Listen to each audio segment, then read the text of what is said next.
그 2025년 매년 나오는 트렌드 코리아 책자가 벌써 나왔습니다. 여러 가지 매년 키워드를 제시하는데 2025년은 뱀의 해여서 그런 문구로 많은 키워드들이 제시되었습니다. 이 트렌드 코리아 책자를 설명하면서 김난도 교수가 새로운 키워드 하나를 얘기했는데 제 마음에 와닿았던 게 아보하라는 키워드였습니다. 그런 이 아보하라는 키워드를 설명하면서 과거에 있었던 소확행, 소소하지만 확실한 행복, 사실 이 키는 무라카미 하루키가 에세이에 썼던 그런 말이기도 합니다만은 이 소확행이라는 트렌드 키워드가 크게 사람들의 마음을 움직였는데 아마도 이 아보하는 소확행의 뒤를 잇는 계보를 잇는 유행어가 될 것이다. 그렇게 예측을 했습니다. 이 아보하의 뜻이 뭐냐면 아주 보통의 하루가 가지는 힘, 아주 보통의 하루가 주는 행복을 일컫습니다. 무탈하고 특별한 것 없이 평안한 하루가 현대인들의 소망이 되었다는 겁니다. 한편으로는 그만큼 생존이 치열하고 소확행도 만만치 않아서 좀 내려놓은 게 아닌가, 그런 측은한 생각도 듭니다. 그저 일상의 평범하고 평안한 하루가 현대인들의 바람이 되어 갑니다. 아보하하려면 뭐가 필요할까요? 많은 것들을 우리가 얘기할 수 있지만 무엇보다도 우리가 너무너무 일상적으로 겪을 수 있는 이 불안, 최근에 우리가 시리즈로 듣고 있는 이 불안의 문제로부터 좀 자유로워져야 하지 않을까, 그런 생각을 합니다. 보건복지부가 매년 5년마다 한 번씩 이걸 조사하고 선정을 하는데 유병률이라는 게 있습니다. 이 유병률은 1년 동안에 가장 많이 발병한 병을 유병률이라고 하는데 2016년에 이게 조사가 됐는데 여러분 유병률 1위가 바로 불안 증세입니다. 그렇게 많은 사람이 겪고 있고 또 힘들어하는 그런 정서고 감정입니다. 오늘 세 번째 시간인데요, 불안의 뿌리를 좀 찾아보려고 합니다. 쉽지 않고요, 앞에 있었던 것보다 훨씬 복잡하고 많은 내용들인데 무엇이 우리를 불안하게 할까요? 평생에 걸친 금전적인 불안, 돈 문제 때문에 늘 굉장히 예민할 수 있잖아요. 모두가 그렇지만 어쩌면 이건 부모 때로부터 물려받은 것인지도 모릅니다. 유전적 요인이 되겠죠. 또 어떤 일을 할 때마다 불안을 겪는 그런 사회적 불안은 어쩌면 아주 어린 시절에, 초등학교 시절에 겪었던 어떤 창피한 사건 하나로부터 비롯될 수 있습니다. 저는 초등학교 시절에 악대부에 이렇게 뽑혔습니다. 이렇게 한 50명, 저는 작은 북을 이렇게 딱 쳤는데 딱 3일 만에 쫓겨났습니다. 운동장을 2바퀴 돌고 너는 안 되겠다. 제가 참 많은 친구들 앞에 운동장 한복판에서 북을 들고 뒤로 빠졌습니다. 참 가슴 아픈 일이었고 그렇습니다. 나중에 제가 다른 음악을 공부하면서 저를 만난 선생님은 너무너무 충분한 음악적 재능이 있다고 칭찬하는 분도 많았습니다만, 여러분, 이런 것들 외에도 다양한 불안의 요인들이 존재합니다. 앞에 말한 유전적 요인, 환경적 요인, 그리고 질병, 또 음식, 이런 것들도 불안을 만드는 것들이 있다고 합니다. 그래서 크게 두 부류로 나누면 첫 번째는 마음의 상처. 성장 과정에 부모로부터 또 여러 가지 환경으로부터 당한 그런 상처들이 큰 요인 중에 하나고, 그 다음 두 번째는 유전적 요인이라고 합니다. 이 두 가지가 맞물려서 불안을 더 확산시키고 문제를 만든다고 하는데, 마음에 상처가 있다고 모두가 정상적인 불안의 감정을 뛰어넘어 환자가 되는 건 아닌데, 이때 이제 이 불안을 키우고 확산시키는 역할을 하는 게 유전적 요인이라고 합니다. 이 두 가지가 만나면 이제 병적 불안으로 치닫게 됩니다. 그래서 오늘 또 우리가 이 설교 시간에 다루려는 것은 이런 병적 불안이 아닙니다. 그건 병원에 가시고 약도 먹고 치료를 받으셔야 하는 문제고, 그 이전에 일상적으로 겪는 불안을 우리가 잘 대처하지 못하면 이게 우울증, 이런 불안의 병으로 이어진다고 하니까요. 오늘 이 무비보셋, 다윗의 정말 연인 같은 친구 요나단, 사울의 아들이죠. 그를 지켜주고 보호해준 그 보셋의 아들 무비보셋의 얘기를 우리가 읽었습니다. 오늘 이 무비보셋의 기사를 보면 불안과 싸우는 사람들이 무슨 일을 겪는지를 알 수 있습니다. 5살 때 무비보셋은 그가 믿고 신뢰했던 사람의 품에서 떨어져서 발을 다쳐서 양발을 다 잘 쓰지 못하는 장애를 겪게 됩니다. 몇 년 뒤에 다윗이 이런 많은 시간들을 지나고 이스라엘의 왕이 되었을 때 그 요나단을 기억하고 로드발에 살던 그를 왕궁으로 데려옵니다. 그리고 왕의 식탁에서 함께 먹도록 은혜를 베풉니다. 그때 이 다윗 왕의 호의를 받아들이는 무비보셋의 모습은 참 우리 마음을 측은하게 하는데, 그는 장애를 입은 것 외에 육체의 문제뿐만 아니라 감정에도 장애가 있었던 것으로 보입니다. 그는 이런 호의를 베푸는 다윗에게 사무엘하 9장 8절에 이 종이 무엇이기에 왕께서 죽은 개 같은 나를 돌아보시나이까. 믿었던 사람에게 상처를 받으면 정체성이 왜곡됩니다. 그래서 그게 깊어지면 나는 쓸모없는 존재, 사랑받을 수 없는 존재, 하나님의 은혜를 받을 수 없는 그런 괴수로 여긴다고 합니다. 원문은, 우리 번역은 죽은 개 같은 나를 이라고 번역이 됐지만 원문은 나와 같은 죽은 개, 이렇게 되어 있습니다. 비슷해 보이지만 초점이, 한글 개혁은 무비보셋 자신에게 초점이 가 있고, 또 원문은 죽은 개가 은유하고 있는 그 의미에 초점이 있습니다. 그게 왜 의미가 다르냐 하면, 무비보셋이 얼마나 자기를 작게 보고 자기를 비하하고 열등감에 붙잡혀 있는가를 강조하는 어순입니다. 큰 장애를 가진 자신의 상태를 죽은 개로 표현했습니다. 보호받고 케어받지 못한 내면의 아픔과 불안도 그의 이런 말을 통해 우리는 엿볼 수 있습니다.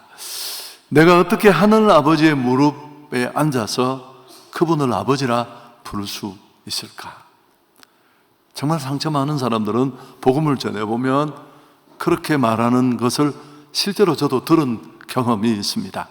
자신의 추악함, 자신의 연약함을 보고 하나님도 역시 지금까지 나를 무시하고 버렸던 그 많은 사람들처럼 나를 버리지 않으실까? 마음의 기쁨도 평화도 없고 자꾸만 어떤 일을 만나도 불안하고 그럴 수 있습니다. 저는 사실 이 시리즈 설교를 하면서 늘 마음에 좀 부담이 많은데요, 어디까지 내가 또 어떻게 얘기를 해야 하느냐, 물론 내가 과연 그런 얘기를 할 수 있는 정보가 있느냐 하는 문제는 또 다른 고민이지만, 책도 읽고 고민도 하지만, 그래서 오늘 얘기는 좀 기독교적 관점에서 불안을 들여다보려고 합니다. 원인을 찾고 또 설교자로서 성경적으로 대안을 제시하고자 합니다. 다시 말하지만 병적인 불안, 이미 심각한 문제가 된 불안은 여러분 또 다른 처방을 받고 환자 의사분을 만나서 치료받는 게 필요합니다만은 저는 기독교적 관점에서 좀 불안을 얘기하려고 합니다. 불안은 사실 인간이 하나님을 떠날 때부터 시작되었습니다. 인생 문제들을 홀로 고독하게 대면하려 할 때 이게 비롯되는데 먹고 살고 마시는 문제, 자기 힘으로 통제할 수 없는 그런 많은 미래에 대한 걱정과 고민, 이런 것들로부터 출발합니다. 또 힘껏 자기 인생을 이끌고 살아가다가 어떤 삶의 목적과 방향을 잃어버리고 표류할 때 더 깊어질 수 있습니다. 그래서 성경적으로 불안은 또 이제 마지막 시간에 이런 얘기는 좀 더 깊이 있게 하겠지만 아버지의 보호와 품 안을 벗어났을 때 창조주이시고 섭리자이신 하나님 아버지로부터 벗어났을 때 인생은 비로소 불안을 경험하게 되는데, 좀 논리에 비하겠지만 여러분 누가복음 15장에 나오는 탕자를 생각해 보십시오. 아버지를 불편하게 생각하고 그 아버지의 보호를 간섭이나 윽박지름으로 그는 이해하고, 사실 인간으로서 할 수 없이 아버지의 존재를 짓밟고 내 몫의 유산을 주십시오. 아버지 돌아가시고 그건 하는 일인데 그 유산을 받아 먼 나라로 가서 다 털어먹잖아요. 있을 때 친구 다 떠나고 마침 그의 그 땅에 흉년이 들어서 남의 집에 붙여 살면서 돼지가 먹는 쥐염 열매로도 배를 채울 수 없는 정말 절박한 상황에 던져집니다. 한치 앞을 내다볼 수 없습니다. 개인의 상황도 그 시대의 상황도. 그때 그가 얼마나 불안했을까. 그래서 그가 마침내 결심을 하잖아요. 한치 앞을 내다볼 수 없는 그 절체절명의 상황에서 죽든지 아버지께로 돌아가자. 그래서 이제 문제가 해결되는 그런 내용을 우리가 기억하고 있습니다. 먼저 결론적인 말씀을 드렸습니다마는 불안의 문제는 하나님의 사랑을 수용하지 못하는 것과 밀접한 연관이 있습니다. 아버지가 없으면 늘 고독하고 불안합니다. 든든한 아버지를 만나면 반대로 불안으로부터 벗어날 수도 있겠죠. 이 알랭드 보통의 책 시간에 추천을 했습니다만은 이 불안이라는 책을 보면 그 불안의 이유, 원인을 설명하면서 첫 번째 나오는 게 뭡니까? 사랑 결핍이라는 겁니다. 그러니까 이 책이 그렇게 간단하게 쓰여진 책이 아니라는 걸 알 수 있는데, 인간은 끊임없이 자신의 가치와 지위에 대해서 확신을 필요로 합니다. 마치 사랑하는 연인이 맨날 사랑한다는 얘기를 들었음에도 자기나 사랑하지 물어보는 것처럼 끊임없이 자신의 가치와 지위에 대해서 확인하고 싶어 합니다. 불안하니까 타인을 통해 나를 느끼고 나를 판단하는 겁니다. 이런 맥락에서 이 알랭드 보통은 우리가 추구하는 부명예, 높은 지위는 그 자체가 목적이 아니라는 겁니다. 참 저는 예리한 통찰이라고 생각하는데, 타인의 관심과 사랑을 얻기 위한 수단인 겁니다. 세상의 눈으로, 다른 사람들의 눈으로 그런 것들을 보고 나의 존재의 가치나 중요성을 얘기할 때 비로소 그 불안을 좀 줄이고 내가 잘하고 있구나, 나 괜찮은 존재구나. 그만큼 우리는 스스로 자기 존재에 대해서 불안해하고 목말라 한다는 겁니다. 여러분, 우리 모두는 사실 이런 얘기를 많이 해요. 오늘 내용이 많아서 제가 정리를 잘 못한 그런 느낌도 있는데, 사실 우리가 겪는 상당수의 문제는 사랑의 문제입니다. 부부간의 문제, 또 부모 자식 간의 문제, 직장의 동료의 문제, 공동체 사이의 문제. 그건 사실 그 저면을 들여다보면 목회자와 성도 사이에도 마찬가지입니다. 나를 좀 보고 당신이 내게 좀 호의를 베풀고 관심을 가지고 내게도 사랑해 달라, 이런 욕구들이 많이 있습니다. 그만큼 우리는 표면적으로 보면 이것저것이 필요한 것처럼 보이지만 사랑이 필요한 거예요. 관심과 사랑, 그것 없이는 살 수 없는 존재인데, 사랑받고 사랑하는 것이 인생의 본질입니다. 사랑 때문에 만들어지고 사랑하도록 지어지고 사랑받도록 우리는 그렇게 창조되었습니다. 근데 문제는 진짜 사랑, 정말 우리를 만족할 만한 그런 사랑을 찾는 일이 쉽지 않습니다. 그러니까 여러분, 진짜가 귀해지면 언제나 짝퉁들이 설치기 마련입니다. 귀한 거니까. 흔해 빠진 거 만들어봐야 무슨 가치가 있어요. 그래서 우리가 사람들에게서 얻으려고 하는 사랑은, 그게 연인의 사랑이든 그 어떤 사랑이든 언제나 우리를 목마르게 하고, 또 그 사랑에 잠깐 터치하고 머물러 있어 보면 그게 진짜가 아니라는 것을 알게 됩니다. 진정한 사랑과 지원을 갈구하지만 그런 사랑을 찾을 수 없습니다. 그래서 모두에게는 어쩌면 불안이라는 질병이 그렇게 이미 삭을 틔우고 있는 겁니다. 사랑이 없으면 불안이 자리 잡게 되어 있다는 사실, 이건 사실 최근에 심리학이 발견한 결과물입니다. 근데 사실은 2000년 전에 이미 요한이 이 진실을 간파했습니다. 자, 요한일서 4장 18절 함께 읽습니다. 사랑 안에는 두려움이 없고 온전한 사랑이 두려움을 내쫓나니 두려우면은 형벌이 있습니다. 두려워하는 자는 사랑 안에서 온전히 이루지 못하느니라. 여러분, 이거 굉장히 어마어마한 구절이에요. 인간을 얼마나 깊이 들여다보고 한 말씀이지. 사랑 안에는 두려움이 없다. 이 사랑과 두려움 사이에 도대체 무슨 상관관계가 있을까 싶지만, 사실 제가 이 책을 이번 달 필독서가 일반 도서에서 이 시리즈 설교에 맞는 책을 추천하려고 했던 책인데, 인생 수업이라는 겁니다.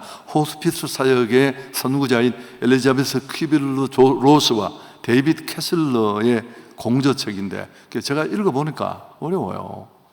그래서 이제 다른 책을 추천했습니다만, 이 인생 수업에서 이 문제의 실마리를 제공합니다. 인간의 마음이 느끼는 모든 감정은, 우리가 여러 가지 감정을 느끼지만 그 뿌리에는 두 개의 감정이 다 있다고 합니다. 하나는 사랑이고 하나는 두려움이라고 합니다. 행복, 만족, 평안, 그리고 기쁨 같은 이런 긍정적인 감정들은 그 뿌리에 사랑이 있습니다. 자, 반대로 분노, 증오, 불안, 근심, 가책, 자기 비하, 이런 부정적인 감정의 그 근저에는 뭐가 있을까요? 두려움이 있다는 겁니다. 인간의 마음 깊은 곳에는 사랑 혹은 두려움 어느 하나가 지배하게 되어 있는데, 사랑을 느낄 때는 두려움이 사라지고, 사랑이 사라지면 두려움이 자리를 잡습니다. 마치 빛이 있는 곳에 어둠이 물러가듯이 사랑이 떠나고 나면 어둠이, 두려움이 몰려오는 겁니다. 그래서 요한은 사랑 안에는 두려움이 없다. 온전한 사랑, 가짜 사랑이 아니라 온전한 사랑은 두려움을 내쫓는다. 하나님은 인간을 지으실 때 그 마음 안에 이 사랑을 가득 채워 주셨습니다. 우리는 그 사랑을 가슴에 받아 그게 우리의 풀이 되고 원천이 되어서 퍼주고 나누면서 그렇게 피조 세계 전체를 사랑하고 돌보는 그런 존재로 우리가 만들어졌는데, 우리가 알듯이 인간이 범죄하면서 하나님을 떠납니다. 그 사랑의 풀과는 관계가 끊어진 것입니다. 그로 인해 진짜 사랑이 우리 안에 고갈되고, 언제나 사랑을 필요로 하는 우리는 유사한 사랑에 맨날 기웃거리게 되고, 그 자리에 이제는 불안과 두려움이 차지한 겁니다. 범죄한 아담과 하와가 벗은 자신들의 모습을 가리고 숨어 다니는 모습, 그 속에도 우리는 얼마나 불안과 초조함, 두려움을 느낄 수 있지 않습니까? 인간은 누구나 마음 깊은 곳에 두려움을 가지고 살아갑니다. 이걸 좀 철학적인 용어로 존재론적 불안이라고 합니다. 근본적으로 인간 안에는 이런 흐름이 있습니다. 인간으로 지어진 이상 그 영혼 깊은 곳에 두려움 혹은 불안이 함께 있습니다. 하나님을 인정하든 인정하지 않든, 세상을 향해서 또 막연하지만 신을 향해서. 그래서 하나님을 떠난 인생은 불안과 함께 살 수밖에 없고, 자주 고민하면 자신이 우주에 던져진 미아라고 그렇게 생각합니다. 막 정말 고아로 자라서도 성공한 분들이 많지만, 이 대화를 나누어 보면 가끔씩 그들의 그 벗은 모습이 드러나잖아요. 제가 아는 지인 하나도 나 아무도 없는데 재산이 좀 있는 분이요, 다 쓰고 죽을 거라고. 그거 참 보면 부자에서 멋부리는 소리처럼 들릴지 모르지만 저는 한켠이 좀 아련하더라고요. 여러분, 우리가 뭐 대단한 존재인 줄 알지만 우리는 별로 대단하지 않거든요, 언제나. 그래서 아버지의 보호를 벗어난 인생은 세상에 대해, 또 느끼든 느끼지 못하든 그 하나님에 대해 불안을 안고 살아갑니다. 혹시나 이 세상이 하나님이 자신을 해칠까, 해를 가할까 하는 두려움이 저면에 있습니다. 자, 좀 복잡했는데요, 여러분, 그런 면에서 이제 인간이 이런 존재라는 이 존재론적 불안을 가슴 근지에 이렇게 담고 있다는 걸 알면, 결론에 말하겠지만 우리가 불안과 아듀할 수는 없어요. 그런 건 없어요. 성경도 그렇게 말하지 않고요. 이제 자라면서 무엇보다도 무조건적인 사랑을 충분히 받는 게 너무너무 중요하대요. 여러분, 그렇게 되면 그 두려움 혹은 불안감을 대폭 줄여서 일상의 불안 정도에 머물러 둘 수 있다는 겁니다. 유용하게 끌어가는 힘으로도 남겨둘 수 있는데, 이 세상이 자신에게 악의를 가지고 있다는 의심이 잦아들게 되고, 세상을 바라보는 눈이 달라집니다. 긍정적인 사람, 부정적인 사람이 여기서 나오는 겁니다. 그리고 거기서 조금 얻은 그 힘으로, 용기로 적극적으로 자신을 열고 세상으로 나아갈 수 있습니다. 그 반대는 어떻게 될까요? 상처와 아픔을 반복하면서 이런 존재론적 불안에다가 실제적인 불안이 더해져서 상처와 아픔은 깊어지고 불안과 두려움은 확장되고 마음의 문을 꽁꽁 걸어 잠굽니다. 상처받는 게 싫어서. 여러분, 이게 우울증이고 이게 범불안장애, 공황장애로 이어진다는 게 의학적인 얘기예요. 그래서 우울증은 얘기를 하지 않잖아요. 나에게 주어졌던 사랑이 박탈되고 남은 빈자리에 두려움이 찾아옵니다. 그러면 그때부터 누군가가 내게 정말 좋은 마음으로 다가와도 내 속에 소리가 들립니다. 나는 사랑받을 수 있는 존재가 아니야. 여러분, 이번에 제가 책을 읽으면서 이 구절을 알게 됐는데, 이걸 자기서사라고 해요. 자기서사. 또 전문 용어로는 확증편향, 그렇게도 자기가 기존에 가지고 있던 잘못된, 왜곡된 이 신념, 거기만 딱 부합되는 정보만 추출하고 확신을 하고 다른 건 받아들이지 않는 거예요. 플라세보 효과의 반대말, 노세보 효과. 이건 다 설명할 수 없고요. 그래서 자기 안에서 자기가 말을 하는 거예요. 넌 죽었어 이제. 넌 이번에 절대 일어날 수 없어. 주변에 누가 뭐라고 말하지만 그 사람이 널 도울 수 있다고 생각해? 아니야. 그 자기 서사를 들으면서 자기 미래에 대한 부정적인 확증 편향이 확고해지면서 점점 깊어지고 세상과는 문을 닫고 주저앉게 된다는 겁니다. 여러분, 우리는 불안의 시대를 살고 있습니다. 근데 원래 전제론적으로도 불안한데 이 시대는 더 그래요. 광고나 여러 가지 매체 또 동창회 모임을 가도 그 정보는 하나같이 나를 불안하게 하는 것들입니다. 어떤 아들이 서울대학 갔다는 이야기는 아이고 우리 아들은 어쩌지. 또 누군가는 성공했다는 이야기를 들으면 내 꼬라지는 이 모양인데 나는 어떻게 살지. 점점 더 돈도 더 많이 벌고 더 잘하고 더 성공해야 될 텐데, 여러분, 그래서 무조건적으로 나를 사랑하고 나를 지지해주는 한 사람이 필요합니다. 부모? 너무 좋겠죠. 죄송합니다. 저는 진짜 이런 면에서 너무 감사한 것 같아요. 그래서 내가 우울하지 않은 것 같아요. 우리 아버지 어머니는 정말 제가 공부를 못한데도 우리 어머니는 늘 저를 딱 눕혀놓고 배를 만져주면서, 제가 어릴 때 배탈이 잘 나서 우리 우기는 정말 큰 사람이 된단다. 지금은 농땡이 치고 그렇지만 엄마는 확신한다고 주문처럼 외우셨어요. 아직까지 큰 사람이 되지 못했습니다만 저는 우리 아버님도 그런 면에서 전혀, 우리 아버님은 정말 성질이 불칼이시고 그 무서움이 잔인한 정도까지 가시는 분인데 저한테만큼은 상상할 수 없는, 그래서 저는 그분들의 사랑, 확신 이런 거에 대해서 전혀 흔들림이 없어서, 여러분 그렇지 않을 수 있잖아요. 또 누군가 한 사람이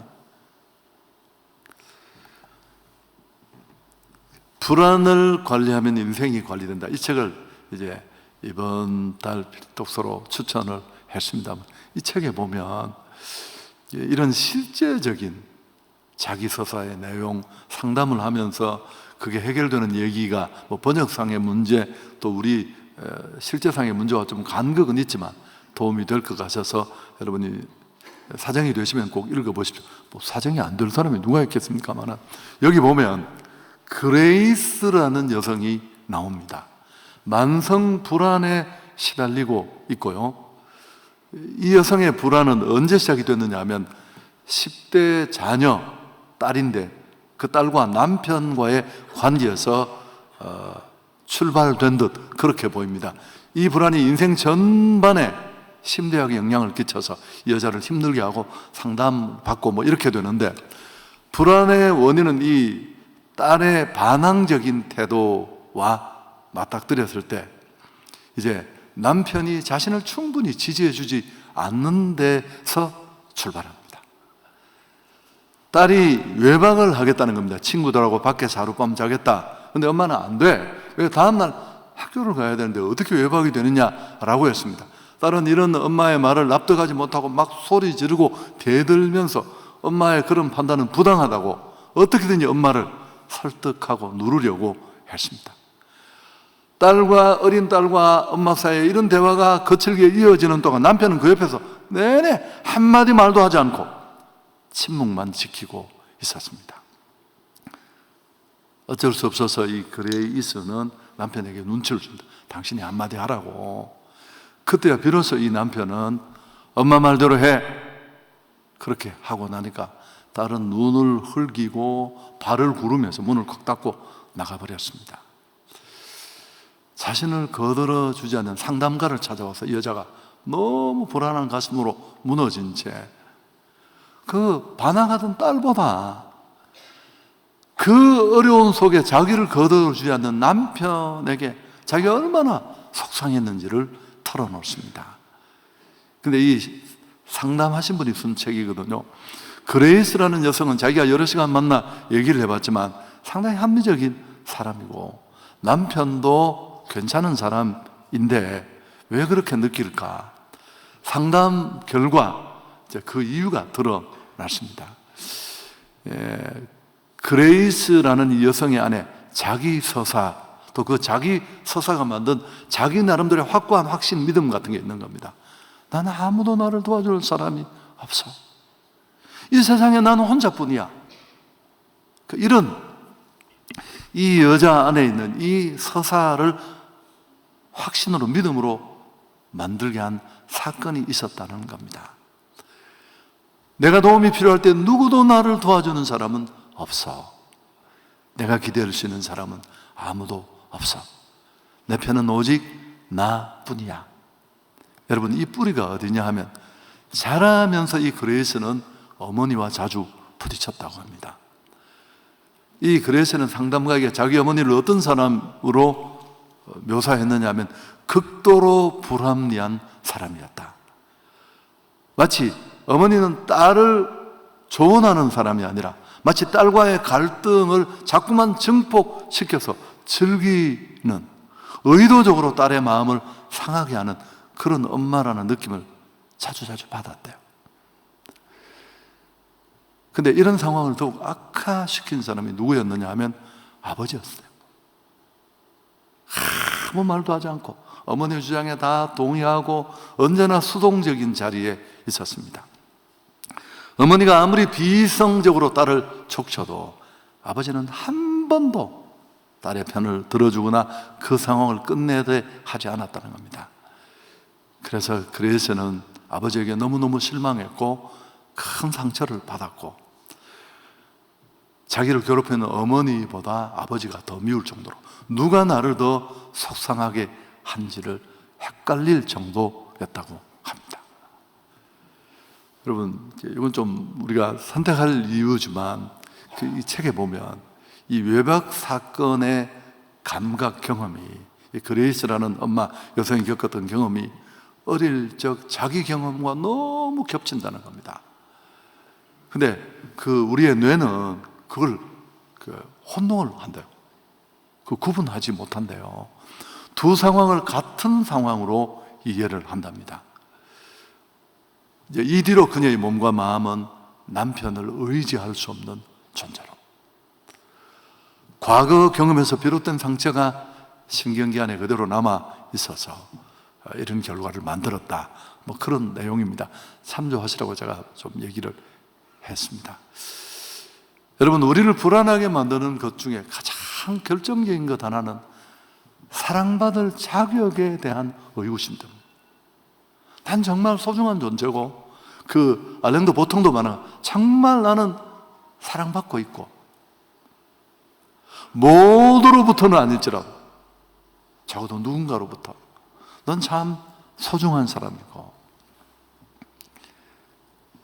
여러분, 이건 조건이 있으면 안 돼요. 네가 외고 들어가면, 네가 스카이대에 가면, 이런 게 아니에요. 그건 더 미치게. 제가 5월이면 맨날, 여러분, 인생은 이런 무조건적인 사랑이 무차별적으로 그 풀 속에 부어지지 않으면 정상적인 인생이 만들어지지 않는데요. 그래서 부모는 이유가 없어야 돼요. 그냥 그 존재 자체를 바라보면서 난 너무 소중하고 난 너무 귀한 존재고. 근데 그런 사랑을 찾기가 쉽지 않고 자식한테 눈길도 주지 않는 부모가 있어서, 제가 어린이날 10년도 됐네요. 1년이 안 된 신생아가 스스로 저절을 끊고 자살로 가요. 그게 바로 그런 것들입니다. 제가 병명을 잃어버렸네요. 너는 사랑받을 자격이 없다는 메시지. 여러분, 사랑의 중요성을 인식했으면 좋겠습니다. 오늘 설교 제목이 그렇게 인생 수업의 한 챕터의 내용을 제가 제목으로 그대로 가지고 왔습니다만, 어린 시절의 중요성, 관계의 중요성, 또 여러분이 혹시 부모에게 이런 확신을 갖지 못했다면 이후에 누군가 멘토를 만나거나 스승을 만나서, 또 더 중요한 건 결정적으로 예수 그리스도의 만남이 필요한 줄 믿습니다. 사형리, 저는 너무 멋있었어요. 하나님은 당신을 사랑하시고 당신을 향해 놀라운 계획을 가지고 계신다. 믿어지지 않았지만, 여러분, 그렇게 앞에 사랑이 좀 비틀거려도 그 큰 아버지 사랑에 풍덩 빠지면 해가 될 줄 믿습니다. 제가 늘 말하는 것처럼 상처는 별이 될 줄 믿습니다. 여러분, 우리가 살면서 느끼는 준비 못한 불안, 발표의 불안, 또 미래를 알 수 없는, 집도 없는 내가 집이 어떻게 될까, 집값이 오를까, 이런 불안은 정상적인 거예요. 불안을 못 느끼는 사람이 이상한 사람이죠. 그런 불안을 느끼며 준비하고 길을 찾고 더 나은 삶으로 나를 나갈 수 있습니다. 사랑 없이 여행할 수 없습니다. 그게 인생의 여행이든 신앙의 여행이든. 예배 딱 드리고 간다고 그게 다인가요? 여러분이 교회 공동체 안에서 오늘 보셨잖아요. 저 다락방 행복 파티 초청을 이렇게 보여주면서 우리 담당 교육자분이 목사님 좀 줄이고 싶다. 내가 줄이지 마라. 다 보여줍시다. 내가 설교 짧게 할게. 여러분, 얼마나 좋아요. 저런 서먹서먹한 과정을 지나면 또 다른 우리가 사랑을 확신하는 자리로 나가게 될 줄 믿습니다. 여러분, 행축은 세상에 사랑의 기가 나서 불안과 두려움에 힘들어하는 사람에게 진짜 사랑, 더 이상 방황을 끝내는 불안의 종지부를 찍는, 병적 불안으로 가지 않는 종지부를 찍는 그런 계기가 될 줄 믿습니다. 여러분, 정리합니다. 불안은 극복해야 할 죄라고 말하는 건 이건 틀린 겁니다. 일부분은 맞지만 오히려 수치심과 좌절감에 매몰될 수 있습니다. 불안은 극복해야 되는 죄가 아니에요. 그때 또 말씀드리겠지만 불안은 인류 태초부터 우리를 괴롭혀왔고 이 땅에 사는 동안 아마도 우리는 완전히 자유로울 수 없을 것입니다. 그러나 하나님은 그 불안마저 구속하셔서 선하게 사용할 줄 믿습니다. 너무너무 불안할 때, 저도 저희 아버님이 쓰러지고 교회는 다녔지만 그냥 날탕이었는데 기둥이 다 두 개가 뽑혀나가고 온 미래가 내 앞에 내려앉을 것 같은 그 두려움에 우리 온 가족 6명은 교회로 달려나와 주님을 더 뜨겁게 만났습니다. 오히려 그 불안이 하나님을 만나고 그 사랑을 깨닫는 영적 기회가 될 줄 믿습니다.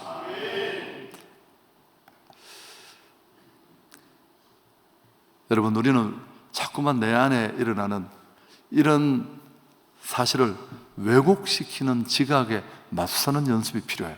이건 너무 목사다운 결론일지 모르지만 성경을 읽고 기도하는 것. 그럼 내 안에 이 부정적인 편향된 그런 자기 서사가 바뀝니다. 하나님의 서사로. 넌 죽었어. 제가 건축할 때 넌 끝나서 이제 도둑이 넌 다시 목표 어려울까? 여기 이건 넌 넘어갈 수 없어. 근데 하나님 앞에 할 수 있는 게 기도밖에 없잖아. 기도 속에 하나님이 들려주신 아니야. 시작을 내가 했고 내가 끝낼 거야. 네가 잘 준비만 해. 믿음만 준비하면 이건 네게 간증이 되고 축복이 될 거야. 그리고 그 한마디 제가 성경에 주고 싶은 구절이 있다고 했죠. 네가 힘이 든다는 건 네가 제대로 하고 있다는 뜻이야. 네가 그 경북권에 아무도 못했던 일을 하는데 어떻게 네가 힘이 들지 않겠니? 자, 빌립보서 4장 6절 7절 같이 한번 읽습니다. 아무것도 염려하지 말고 다만 모든 일에 기도와 간구로 너희 구할 것을 감사함으로 하나님께 아뢰라. 그리하면 모든 지각에 뛰어난 하나님의 평강이 그리스도 예수 안에서 자, 여러분, 기도한다고 불안과 염려가 사라진다는 게 아니에요. 뭐라고 말합니까? 너희 마음과 생각을 지키지. 믿음의 확신, 하나님의 서사가 우리를 살려줍니다. 자, 마지막 오스왈드 챔버스의 얘기입니다. 우리의 모든 염려와 초조, 불안은 하나님을 빼고 계산하기 때문이다. 좋으신 하나님께 영광을 돌립니다.